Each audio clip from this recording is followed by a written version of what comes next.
Salut à tous, j'espère que vous allez bien. On se retrouve aujourd'hui pour une nouvelle vidéo où je vais vous partager mes 10 meilleurs conseils en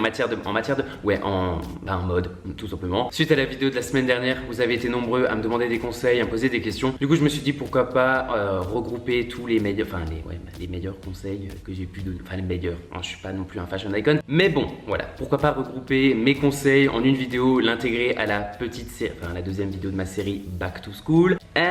Voilà, ça va être fouillis. J'ai un petit truc parce que clairement il fait ultra méga chaud. J'espère que ça va vous plaire. Comme dit, je suis pas Christina Cordula, mais des fois je suis de bons conseils, hein, donc là j'ai dit, bref, genre je me lance des fleurs. J'espère que ça va vous plaire et c'est parti.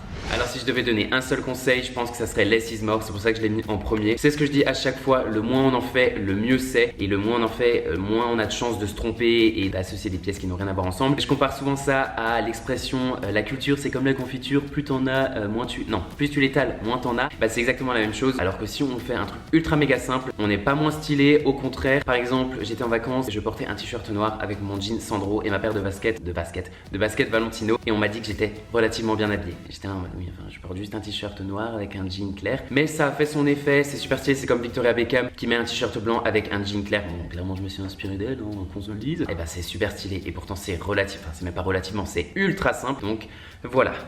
Premier conseil, allez hop, aération. Ensuite, je le dis à chaque fois, mais selon moi, il vaut mieux privilégier la qualité à la quantité. Alors clairement, ça fait un peu chier parce que c'est un peu plus cher, mais ça va nous durer plus longtemps. Alors que si on achète des choses de piètre qualité qui nous durent moins longtemps, au final, financièrement parlant, le deuxième cas, on est perdant. Je pense que à partir de, 20 ans, je sais pas, quand on a vraiment plein de fringues, on peut vraiment commencer à appliquer cette méthode. Moi, personnellement, je l'applique depuis. En fait, c'est mes parents qui m'ont inculqué ça, donc dans un sens, voilà. Clairement, j'ai pas beaucoup de fringues, mais je sais que mes fringues sont de meilleure qualité, et donc du coup, voilà, même si je les mets plus souvent, ça me dérange pas, mais voilà. Bref, alors attendez, il fait vraiment chaud là, donc je perds mes mots. Après, je dis pas qu'il faut acheter des fringues de marque, parce que pas forcément de la meilleure qualité, mais d'acheter des bonnes matières, du lin, du beau coton, j'arrive pas à parler, mon dieu, chaleur, du bon coton ou des trucs comme ça qui vous durent vraiment plus longtemps. Zara, ils font des bonnes collections en lin, par exemple, j'ai plein de t-shirts en lin de chez eux, des chemises, tout ça, donc qualité plutôt que la quantité. Mon troisième conseil rejoint un peu les deux premiers, c'est d'acheter simple mais acheter efficace, et du coup de miser sur des bons basiques. Je pense que pour avoir une bonne garde-robe, il faut toujours avoir ses bons basiques ou ses bons essentiels.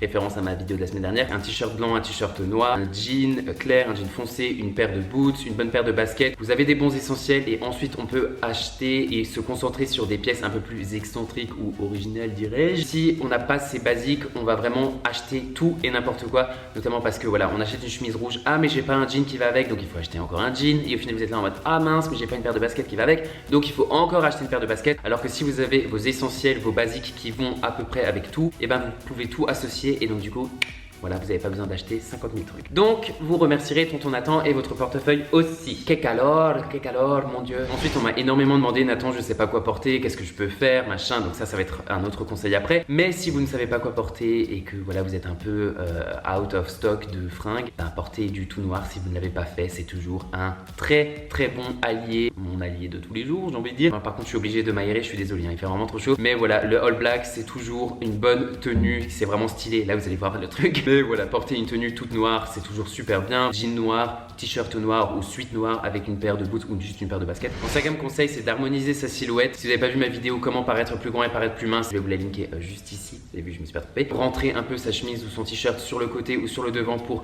redéfinir les proportions, c'est vraiment, si c'est important quand même. Bref, c'est plutôt cool de définir les proportions. Ça nous met vraiment en valeur, et c'est quelque chose que je fais tout le temps, que je dis à tout le monde de le faire parce que c'est vraiment super utile. Je vous laisse vraiment aller voir cette vidéo où j'explique un peu mieux et j'illustre aussi, donc c'est peut-être plus intéressant. Le prochain conseil, c'est d'avoir ces statement pieces. Je sais pas trop comment traduire, avoir ces pièces phares, mais c'est moche, donc on va garder le terme en anglais. Mais d'investir dans des pièces que vous allez porter tous les jours, comme un sac ou une paire de baskets qui peuvent caractériser votre identité visuelle, comme dans ma dernière vidéo. Je sais pas trop si ça se dit, mais c'est le terme le plus approprié que j'ai trouvé, disons. Par exemple, on m'envoie des messages en me disant Nathan, je t'ai reconnu parce que tu avais ta paire de Valentino. Donc les gens maintenant se disent une paire de Valentino, ça peut être Nathan, et on lève les yeux, et oui, en effet, c'était peut-être moi ou pas moi parce qu'il y a d'autres personnes qui les ont. Moi par exemple c'est du coup ma paire de Valentino, mon sac Louis V, un manteau noir. Du coup dans la continuité des statement pieces, une signature olfactive, ça peut très bien être une statement pieces aussi, mais j'ai vraiment scindé les deux parce que selon moi avoir sa signature olfactive c'est vraiment d'avoir son parfum,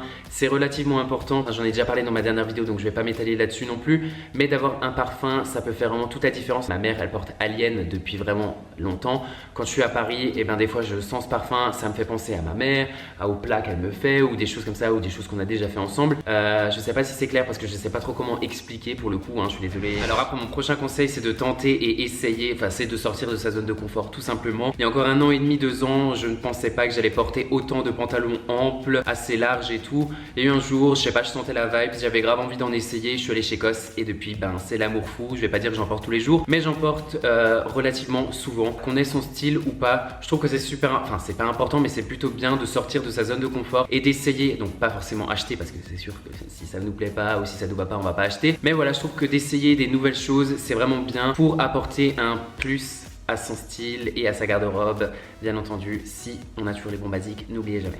Alors l'avant-dernier conseil, c'est quelque chose que je fais tous les jours, c'est d'aller sur Pinterest chercher des inspirations d'outfits. Vous avez été nombreux à me demander quels sont mes modèles, je vous avais dit que c'était mon père et Victoria Beckham, bref, mais d'aller sur Pinterest chercher des inspirations, c'est ce qu'il y a de mieux, il y en a à foison. Moi j'ai mes propres tableaux, Outfit Inspiration, j'ai mes tableaux aussi où je poste mes looks. J'aimerais vraiment faire plus de street style cette année en septembre, donc s'il y a des photographes qui sont intéressés, n'hésitez pas à me DM sur Insta. Vous pouvez d'ailleurs me suivre sur Pinterest, je poste tous mes looks et je vais, étant donné que je me suis acheté un miroir, bref je raconte ma life, je me suis acheté un miroir et donc je pense faire beaucoup plus de trucs et je vais les poster que sur Pinterest. Donc si vous voulez des outfits inspo de moi, n'hésitez pas à me suivre là-bas, c'est IamNathanGraph. S'inspirer des autres c'est super important, comme ça on peut un peu changer et en plus on peut composer avec ce qu'on a déjà dans notre garde-robe, c'est super bien. Et enfin last but not least, portez ce qu'il vous plaît à partir du moment où ça vous fait plaisir. J'aurais pu vous conseiller de s'habiller de vous habiller en fonction, non, de s'habiller en fonction de sa morphologie, mais à la fois je suis d'accord et à la fois je suis pas d'accord parce que clairement ça peut nous mettre en valeur donc c'est bien. Et à la fois s'il y a une pièce qui nous plaît mais qu'on n'a pas la morpho adaptée, est-ce que ça veut dire qu'on doit pas la porter? Ben non. Enfin je trouve que voilà, on doit porter ce qui nous plaît à partir du moment où on est bien dans nos fringues parce que c'est super important. Personnellement j'achète des fois des habits chez les femmes parce que ça me plaît. J'ai un pull Tommy Hilfiger chez la femme, un Calvin Klein, on n'a pas l'impression que c'est un femme et quand bien même ça se voit, bah en fait on s'en fiche. C'est comme voilà, je suis complètement contre les claquettes chaussettes, les claquettes chaussettes, mais si ça vous fait plaisir, si ça fait plaisir à la personne, et ben on le porte et puis voilà, fuck les rageux comme on dit, peu importe la vie des gens, faut juste être heureux, la vie est trop courte pour se restreindre à des trucs relativement futiles, je trouve quand même, donc voilà. Et du coup voilà, c'est la fin de cette vidéo, clairement je suis en train de cuire, donc il y a la piscine juste en face de moi, je vais y aller assez rapidement. J'espère que ça vous aura plu, j'espère que peut-être ça vous aura aidé. N'hésitez pas si vous l'avez aimé à lâcher un gros pouce bleu, à me dire du coup ce que vous en avez pensé en commentaire, et je vous dis à très vite. Salut!